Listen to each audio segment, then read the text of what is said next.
me acordé de la historia de Josué cuando éste falleció. No sé si conocéis la historia, está en el libro de Jueces, capítulo 2, versículos del 6 al 15. Y dice la palabra de Dios que después de que Josué despidió al pueblo, los israelitas fueron cada uno a su heredad para tomar posesión de la tierra. El pueblo sirvió al Señor eh, todos los días, y Josué y todos los días y todos los ancianos que sobrevivieron a Josué, los cuales habían sido testigos de la gran obra del Señor que había hecho por Israel.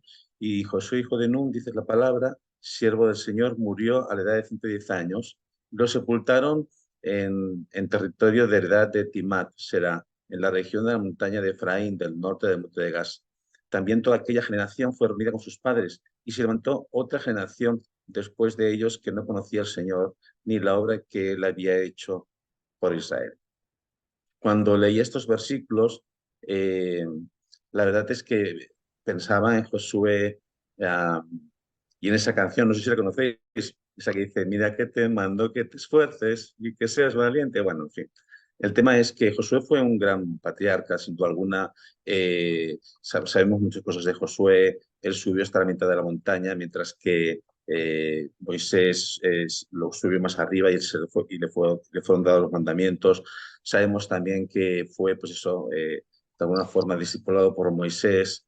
Sabemos de Josué que cuando Moisés muere, él es sin duda alguna el sucesor y que ayuda a conquistar la tierra prometida y que era un hombre luchador. O sea, hay muchas cosas buenas que sabemos de Josué.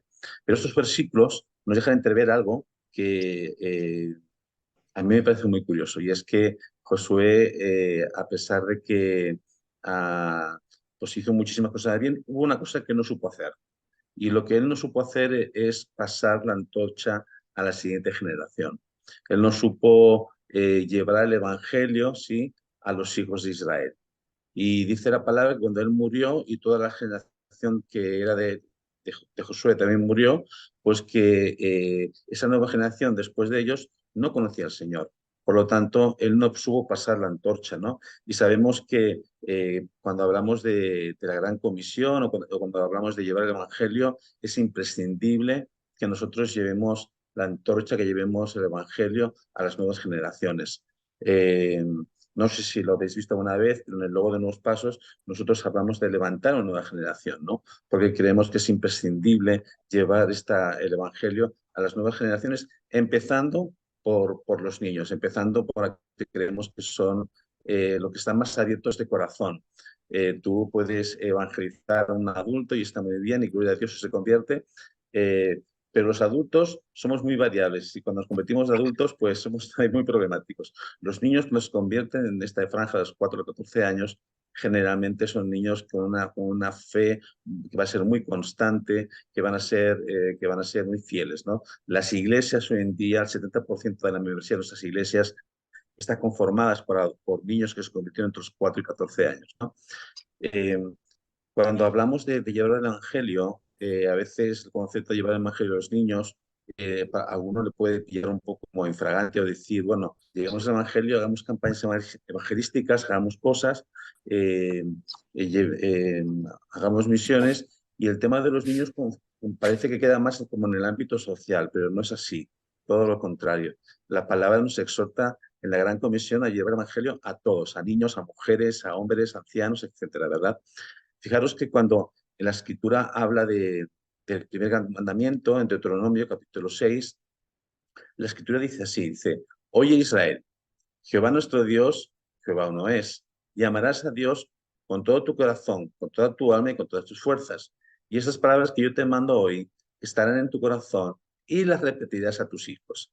Este primer mandamiento que es tan importante, ¿verdad? Sigue de una instrucción. Y la instrucción es grabar estas palabras en nuestro corazón y en el corazón de nuestros hijos. Y cuando este versículo dice eso, está hablando en el contexto de Israel. Por lo tanto, está hablando de todos los niños de Israel, ¿verdad? Y, y muchas veces esta instrucción de Dios vemos la primera parte que es increíble, amar a Dios con todo nuestro corazón, pero nos olvidamos que la instrucción es grabarla en nuestro corazón y en el corazón de de nuestros hijos, o sea, no únicamente de los que viven en nuestra casa, sino de todos los niños. Y es así que las generaciones se salvan, cuando nosotros predicamos el Evangelio a los niños, ¿no? Porque a veces tenemos este concepto inadecuado de que con los niños debemos hacer como actividades, pero de llevar el Evangelio a los adultos. Eso es algo que pasa mucho aquí en Latinoamérica, ¿verdad? En Latinoamérica es una de las cosas que nosotros trabajamos mucho en las iglesias, es de alguna forma concienciar de la necesidad de llevar el Evangelio a los niños. Yo creo que esta problemática viene sobre todo del hecho de que, por ejemplo, sin ir más lejos, nosotros cuando estuvimos ocupados por el Imperio Romano desde el 27 antes de Cristo, ¿verdad? El Imperio Romano tenía muchas costumbres, tenía muchas leyes, tradiciones, su cultura, sus valores, y todas estas leyes y culturas, pues, permearon en las culturas de las diferentes naciones que estaban siendo ocupadas por el Imperio Romano, ¿no? Y una tradición que ellos tenían, o una costumbre, mejor dicho, que ellos tenían, era la tradición de los niños expósito. ¿En qué consiste esta tradición? Pues bueno, cuando un niño nacía estaba enfermo o se consideraba débil o tal vez no era un niño deseado, como en el sistema judicial romano de aquel tiempo el niño era considerado una propiedad, pues el niño se podía abandonar. ¿Y qué hacían los romanos? Sacaban a los niños fuera de la ciudad o del pueblo para que, pues, alguna vez que demorara o para que murieran. Esta tradición, de alguna forma, que permeó dentro de la cultura o dentro de la psiquis como pueblos, como naciones, pues es algo que que hemos visto en cuanto al concepto de la infancia, como el concepto de la infancia ha sido un concepto muy tocado, ¿verdad? Eh, Algunos pueden pensar, eso es una barbaridad, ¿no? Esto ya no pasa. Bueno, es cierto, nosotros ya no abandonamos los niños en cruces de caminos o nos dejamos por ahí que se mueran, que las bestias se lo coman. Pero tenemos, por ejemplo, por si hablamos de los niños en situación de pobreza, tenemos 700 millones de niños. Si hablamos de niños que están siendo abusados sexualmente en el mundo, pues tenemos un 25% de la población mundial.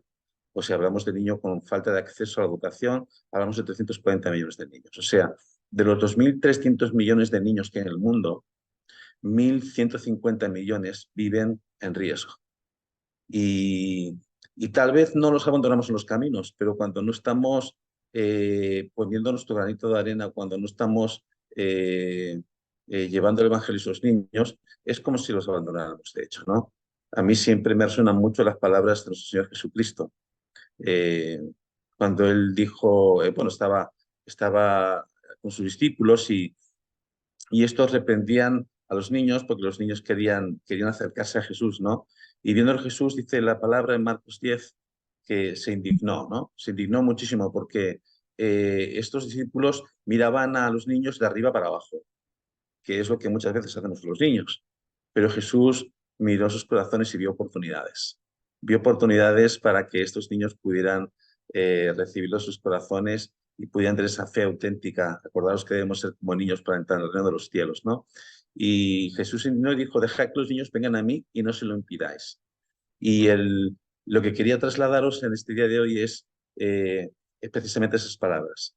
Dejemos que los niños vengan a Jesús y no se lo impidamos. Y no impedirlo no es únicamente no hacer nada, porque no hacer nada es impedirlo, de hecho, sino que no impedirlo es que en nuestras iglesias dediquemos también el tiempo cuando hablemos de misiones a pensar en cómo está la infancia en esos países cuando oramos, ¿verdad? O cuando oramos por las etnias, recordar también cómo están los niños de esas etnias, ¿verdad?